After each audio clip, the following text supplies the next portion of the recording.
కబుర్లు చెప్పారు. జగన్మోహన్ రెడ్డి గారి కంటే మిన్నగా మేము సంక్షేమాన్ని రాష్ట్రానికి అందిస్తాం.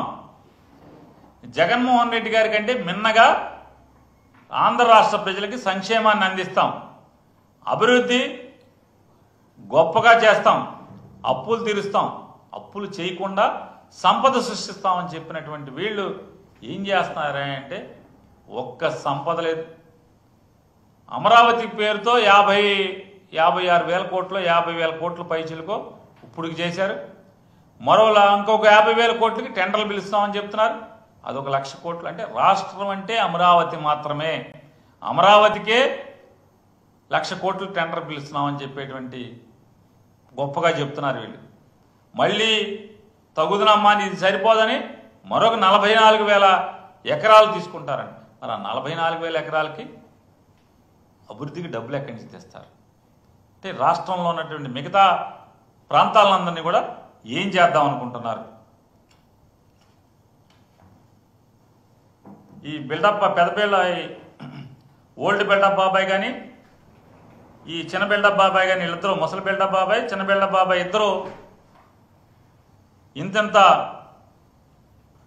గొప్ప గొప్ప మాటలు చెప్పి వాళ్ళ ఒక్క పథకానికి ఒక అవసరం అంటే డబ్బులు కేటాయించకుండా, ఒక్క పథకం అమలు చేయకుండా, కనీసం రాష్ట్రంలోని పేద మధ్యతరగతి వర్గాలకి సంబంధించి ఆరోగ్యశ్రీని కూడా వాళ్ళు ఉచితంగా ఆర్థిక భారం పడకుండా దశాబ్దాలుగా ఆంధ్రప్రదేశ్ రాష్ట్రంలో ప్రభుత్వం ఆదుకుంటున్నటువంటి తీరుని, అంటే ఆరోగ్యశ్రీని కూడా నీరుగార్చినటువంటి పరిస్థితి. పిల్లల చదువులు, కాలేజీలకి చెల్లించాల్సిన డబ్బులు కట్టరు, ఇప్పుడు ప్రస్తుతం ఉన్నటువంటి ఫీజులు చెల్లించరు. మరి పేద మధ్యతరగతి వర్గాలను ఎలా మీరు ఉద్ధరిస్తారు? అంటే వాళ్ళ ఓటుకి మోసపు మాటలు చెప్పి ఓట్లు వేయించుకుని అధికారాన్ని పొంది మీ సంపద పెంచుకునేటువంటి పరిస్థితి ఇవాళ కనపడుతుంది. ఎన్నికలకు ముందు చంద్రబాబు నాయుడు గారి సంపద ఏం పెరగలేదు. ఇవాళ చూస్తే అపారంగా ఆయన సంపద పెరిగిపోయే పరిస్థితి. మీ పార్టీ ఆఫీసుల్లో ఆకాశాన్ని అంటే బిల్డింగులు కట్టే పరిస్థితి ఎన్నికలు అయిపోయిన తర్వాత. ఎన్నికల ముందేమో కిస్తీలు కట్టాక డబ్బులు ఉండవు, ఎన్నికలు అయిపోయిన తర్వాత ఏమో మీరు లఘుశంక తీర్చుకోవాలన్నా కూడా స్పెషల్ ఫ్లైట్లలో విమానాల్లో తిరుగుతున్నటువంటి పరిస్థితి. సెక్రటరియట్ నుంచి గన్నవరానికి విమానం, గన్నవరానికి హెలికాప్టర్, గన్నవరం ఎయిర్పోర్ట్ నుంచి ఇంటి దగ్గరికి హెలికాప్టర్, రాజమండ్రికి ప్రత్యేక విమానం, రాజమండ్రి నుంచి పిఠాపురానికి హెలికాప్టర్, పిఠాపురం నుంచి వైజాగ్ హెలికాప్టర్, ఇక్కడి నుంచి తిరుపతికే స్పెషల్ ఫ్లైటు, తిరుపతి నుంచి కడప వెళ్ళాలంటే హెలికాప్టర్. ఈ హెలికాప్టరు విమానం, ప్రత్యేక విమానం జనంలో కలిసి వెళ్ళే పరిస్థితి లేదు. అంటే కొడతానని భయమా? జనంలో కలిసి వెళ్తే జనం తిడతారని భయమా? ఎందుకు మీరు వెళ్ళలేకపోతున్నారు? ఉప ముఖ్యమంత్రి గారు ఎక్కడికైనా అయితే స్పెషల్ ఫ్లైట్, హెలికాప్టర్ తప్పితే, ఎన్నికల్లోనేమో కారు టాప్ ఎక్కి వెళ్తారు, కారు టాప్ మీద కూర్చుంటారు ఎన్నికల్లో. ఇప్పుడేమో కనపడకుండా విమానాల్లో ఇంకో పక్క ప్యాసింజర్ కూడా ఉండకుండా మీరు ఒక్కళ్ళే విమానంలో వెళ్తారు, హెలికాప్టర్లో దిగుతారు. అంటే అదేమన్నా పోనీ మీ సొంత సొమ్ములా? కాదు కదా. ఇదంతా కూడా రాష్ట్ర ప్రజల పన్ను కట్టిన డబ్బుల్లోంచే మీరు ముగ్గురు, చంద్రబాబు నాయుడు గారు కానీ, లోకేష్ నాయుడు గారు కానీ, లేదా పవన్ కళ్యాణ్ గారు కానీ, ఇలా ముగ్గురు తిరిగేటువంటి ప్రత్యేక హెలికాప్టర్లు కానీ లేదా ప్రత్యేక విమానాలు కానీ, ఆఖరికి వీళ్ళ కుటుంబం దగ్గరికి వెళ్ళాలన్నా కూడా ప్రత్యేక విమానమే. చెప్పండి, బయటికి పెట్టండి. ఆ డబ్బులు ఎక్కడి, ఎవరు కడుతున్నారు? వారం వారం హైదరాబాద్ వెళ్తున్నారు కదా తండ్రి కొడుకులు ఇద్దరు, వారం వారం హైదరాబాద్ వెళ్ళే డబ్బులే విమానాలకు ఎవరు డబ్బులు కడుతున్నారు? శుక్రవారం కొడుకేమో ఇటు నుంచి హైదరాబాద్ వెళ్తాడు ప్రత్యేక విమానంలో, తండ్రి శనివారం నాడు హైదరాబాద్ వెళ్తాడు ప్రత్యేక విమానంలో.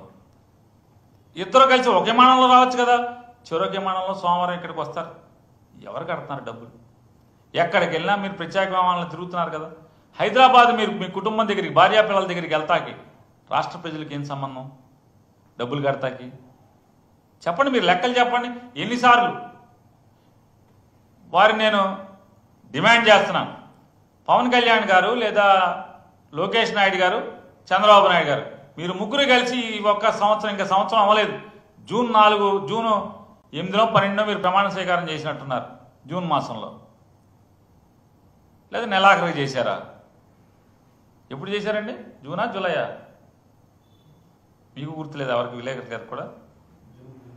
జూనేనా? జూన్ 4 ఎలక్షన్లకి రిజల్ట్ వచ్చింది, 11 చేశారా? ఇంకా తర్వాత చేశారా? కొంచెం గ్యాప్ ఇచ్చారే. మొత్తం వైసీపీ వాళ్ళందరినీ మటర్లు చేసేయండి, ఇల్లు కాల్చేయండి, ఆస్తులు కాల్చేయండి అని చెప్పని ప్రమాణ స్వీకారానికి గ్యాప్ ఇచ్చినట్టున్నారుగా, లేదా? అప్పటి నుంచి ఇప్పటిదాకా ఇంకా సంవత్సరం పూర్తవలా. ఈ సంవత్సరం పూర్తవకుండా సంవత్సరం నిండనటువంటి వీళ్ళ పదవీ కాలంలో జనం సొమ్ము ఎంత ఆర్థకర్పూరం అయిపోయింది. ఈ హెలికాప్టర్లకి, స్పెషల్ ఫ్లైట్లకి చెప్పమని నేను డిమాండ్ చేస్తున్నాం. అట్లాగే పాపం అందరూ జనమేమో ఈ రాష్ట్రంలో ఉన్న ప్రతి ఆడపిల్ల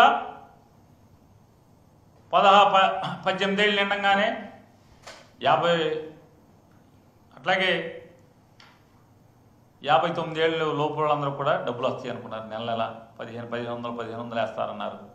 ఆ డబ్బులు ఏమైపోయినాయి? ఉచిత బస్సు ఏమైపోయింది? ఈ మధ్య ఎవరో జనసేన వాళ్ళు మాట్లాడుతున్నారు. అసలు ఉచిత బస్సు అని ఎవడు చెప్పాడు? ఏ బుద్ధున్నట్టు చెప్పాడు? ఎవడు చెప్తాడు? ఎవడన్నా నమ్ముతాడా? ఎందుకు ఇస్తారు ఉచిత బస్సు? ఎందుకు ఇవ్వాలని జనసేన వాళ్ళు మాట్లాడుతున్నారు. వత్తాసు చంద్రబాబు నాయుడికి. కూటమి ప్రభుత్వం కదా. కూటమి అంటే ఇటు విషపు కూటమి ఇది. ఎన్నికల ముందేమో కాళ్ళ ఏళ్ళ పడతారు, ఎన్నికలైన తర్వాత ఏమో నెత్తి మీద ఎక్కు తొక్కేటువంటి పరిస్థితి ప్రజల్ని. పిల్లల చదువుల గురించి పట్టించుకున్నవాడు లేడు, కాలేజీ ఫీజులు కడతలేదు, తల్లిదండ్రుల దగ్గర జుట్టు పట్టుకుని మరీ కాలేజీ యాజమాన్యాలు వసూలు చేస్తున్నాయి. పేద విద్యార్థులు అందరి దగ్గర, తల్లిదండ్రుల దగ్గర డబ్బులు వసూలు చేస్తున్నారు ఫీజులు కట్టమని.